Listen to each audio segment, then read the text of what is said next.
hari ikintu nabonye kibabaza n'ugutandukana mukundanye inshuti magara mwakundaga mugatandukana n'ubuzima.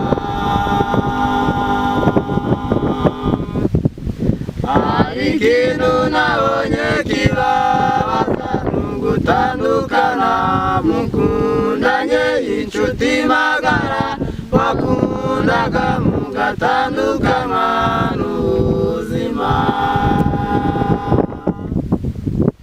Ngaho rero nshuti muzashikame murwanira mbare kwizera muhagararira amahame muri byose muhesha Imana icyubahiro. Ngaho rero nshuti muzashikame murwanira mbare kwizera muhagararira amahame muri byose muhesha Imana icyubahiro. Ngaho rero nshuti turatandukanye dutandukanye tukibake neye inama ibitekerezo twanaga Imana nibishaka tuzabonana. Ngaho rero nshuti turatandukanye dutandukanye tukibake neye inama ibitekerezo twanaga Imana nibishaka tuzabonana. Ngaho rero nshuti muzashikame murwanira intambara yo kwizera muhagararira amahame muri byose muhesha Imana icyubahiro.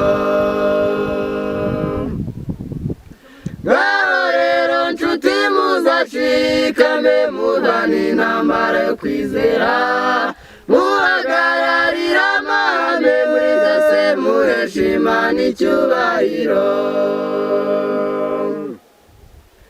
Ngaho rero dusenge dushikamye kuko Yesu ari hafi kugaruka aje guhemba ndetse no guhana mbifurije mwitegure ukenewe.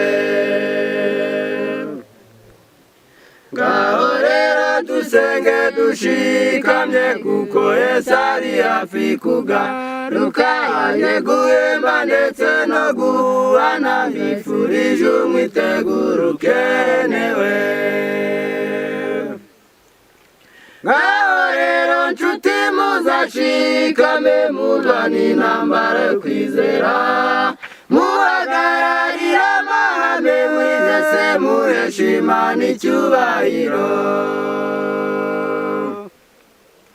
Ngaho rero nshuti muzashikame murwanira intambara yo kwizera muhagararira amahame muri byose muhesha Imana icyubahiro.